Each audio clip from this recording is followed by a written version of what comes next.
मध्य प्रदेश में 472 प्रत्याशी है। दागी बीजेपी के सुरेंद्र पटवा पर दर्ज है।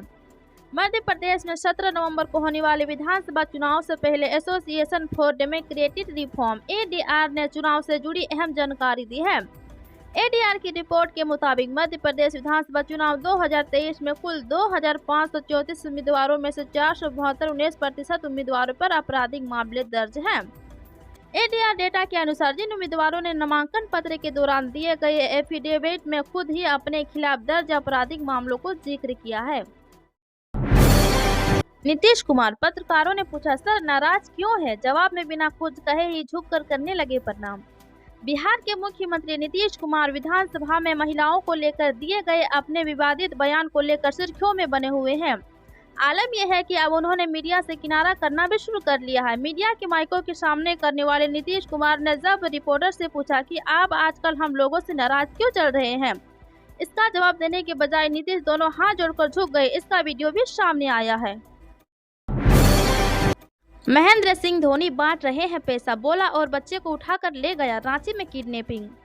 झारखंड की राजधानी रांची से अपहरण का एक हैरान कर देने वाला मामला सामने आया है, जहां क्रिकेटर महेंद्र सिंह धोनी के नाम का झांसा देकर शातिर अपराधियों ने एक 1.5 साल के बच्चे को अपहरण कर लिया है।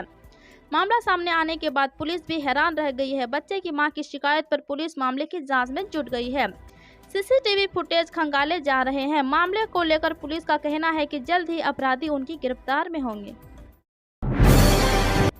जाने वो कौन से मितई संगठन जिन पर गृह मंत्रालय ने लगाया बैन। केंद्र सरकार ने राष्ट्र विरोधी गतिविधियों और सुरक्षा बलों पर घातक हमले करने को लेकर सोमवार 13 नवंबर को 9 मितई चरमपंथी समूह और उनके सहयोगी संगठनों पर 5 साल का प्रतिबंध लगा दिया, जो ज्यादातर मणिपुर में सक्रिय है। गृह मंत्रालय की ओर से जारी अधिसूचना के अनुसार मितई उत्ग्राही समूहों में अपना उद्देश्य सशस्त्र संघर्ष के जरिए मणिपुर को भारत से अलग एक स्वतंत्र राष्ट्र बनाना और इसके लिए मणिपुर के स्थानीय लोगों को उकसाना बताया है। हमारे घरों में आकर रहे विधायक, देश के इस राज्य के किसानों ने क्यों उठाई ये मांग। कर्नाटक के ज्यादातर हिस्सों में भीषण सूखे की वजह से किसान काफी परेशान हैं। यही वजह है कि अब बेलगावी जिले के किसानों के संगठनों ने राज्य के विधायकों से कहा है कि वे विधानसभा से शीतकालीन सत्र के दौरान उनके घरों पर आकर रखें। इस मामले की जानकारी रखने वाले लोगों ने बताया कि इसके पीछे एक खास वजह है। कर्नाटक में विधानसभा शीतकालीन सत्र 4 दिसंबर से शुरू होने वाला है, जो 10 दिन तक चलेगा। उत्तराखंड के टनल हादसे में फंसे झारखंड के श्रमिक, सीएम सोरेन ने भेजा प्रतिनिधिमंडल। उत्तराखंड के उत्तरकाशी निर्माणाधीन टनल के धंस जाने से कई मजदूर उसमें फंस गए। बताया जा रहा है कि इसमें फंसे हुए 15 मजदूर झारखंड के रहने वाले हैं। अब झारखंड के सीएम हेमंत सोरेन का बयान आया है और उनका कहना है कि उनकी मदद के लिए एक प्रतिनिधिमंडल उत्तराखंड भेजा जा रहा है। हेमंत सोरेन ने एक्स पर लिखा है, कल उत्तराखंड के उत्तरकाशी जिले में निर्माणाधीन टनल के अचानक धंस जाने से कुल 40 श्रमिकों के टनल में फंसे होने की सूचना मिली, जिसमें कुछ श्रमिक झारखंड के भी हैं। झारखंड के श्रमिक भाइयों की मदद के लिए राज्य सरकार का 3 सदस्य प्रतिनिधिमंडल उत्तराखंड भेजा जा रहा है। टनल में फंसे हुए सभी श्रमिक की शीघ्र कुशलता की कामना करता हूँ। इसरो में निकली इन पद पर भर्तियां, 63,000 मिलेगा वेतन। 10वीं पास करे आवेदक। यदि आप भी इसरो में नौकरी करना चाहते हैं तो आपके लिए यह खबर बेहद काम की है। इसरो की ओर से एक भर्ती नोटिफिकेशन जारी किया गया है, जिसके अनुसार संस्थान में कई पद पर भर्ती की जाएगी। इस अभियान के लिए अप्लाई करने के इच्छुक उम्मीदवार आधिकारिक साइट पर जाकर आवेदन कर सकते हैं। आवेदन करने के लिए विंडो आज खुल गई है। इच्छुक उम्मीदवार इस भर्ती अभियान के लिए 27 नवंबर 2023 तक आवेदन कर सकते हैं। इस भर्ती अभियान के जरिए कुल 18 पद भरे जाएंगे। अभियान के जरिए इसरो के नौ ड्राइवर के पोस्ट पर भर्ती की जाएगी। ये पोस्ट हल्के वाहन चालक ए और भारी वाहन चालक बी के पद के लिए निकली गई है।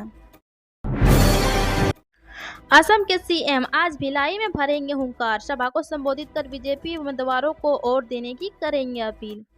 छत्तीसगढ़ में चुनाव को लेकर बड़े नेताओं का बसेरा लग गया है। छत्तीसगढ़ के अलग अलग इलाकों में लगातार बड़े नेता रैलियां कर रहे हैं और बड़ी आम सभाओं को संबोधित कर रहे हैं। इसी कड़ी में एक बार फिर असम के मुख्यमंत्री हिमंत बिस्वा शर्मा छत्तीसगढ़ के दुर्ग जिले के भिलाई नगर विधानसभा क्षेत्र के खुसरीपार में मंगलवार 14 नवंबर को एक बड़ी सभा को संबोधित करेंगे। सीएम हेमंत जनता ने भिलाई नगर विधानसभा से बीजेपी प्रत्याशी प्रेम प्रकाश पांडे को वोट देने की अपील करेंगे। मोटे अनाज की मांग के साथ मक्का, ज्वार और बाजरे का रकबा बढ़ा। मिल टेस्ट ईयर के चलते किसानों को होगा लाभ। भारत सरकार ने संयुक्त राष्ट्र को प्रस्ताव दिया था कि साल 2023 को इंटरनेशनल ईयर ऑफ मिलेट्स के रूप में घोषित किया जाए। भारत के इस प्रस्ताव को 72 देशों और यूनाइटेड ने समर्थन दिया था। उसके बाद से देश और विदेश में मिलेट्स की चर्चा तेजी से हुई और लोगों ने अपना भोजन में इसे शामिल भी किया, जिसका नतीजा ये रहा कि बाजार में इसकी मांग बढ़ने लगी। जब मांग बढ़ी तो किसानों के पास जो फसल खत्म सी होती जा रही थी, उसके उत्पादन में तेजी लाने का सुनहरा अवसर मिला और अब किसान तेजी से मिलेट्स की खेती की ओर अग्रसर हो रहे हैं। कोटा संभाग में इस वर्ष मिलेट्स का उत्पादन तेजी से बढ़ा है। किसानों ने उड़द और सोयाबीन कम कर मिलेट्स की खेती पर अपना फोकस रखा है। सेना की फर्जी मुठभेड़ में मारे गए 3 लोग। पिता ने कहा, अदालतों से मुस्लिमों को नहीं मिल रहा न्याय। जम्मू कश्मीर के शोपियां जिले में 2020 में भारतीय सेना की फर्जी मुठभेड़ में 3 लोगों की मौत हो गई। सेना ने इस मामले में एक अधिकारी पर मुकदमा भी चलाया, मगर हाल ही में अधिकारी की आजीवन कारावास की सजा को सस्पेंड कर दिया गया।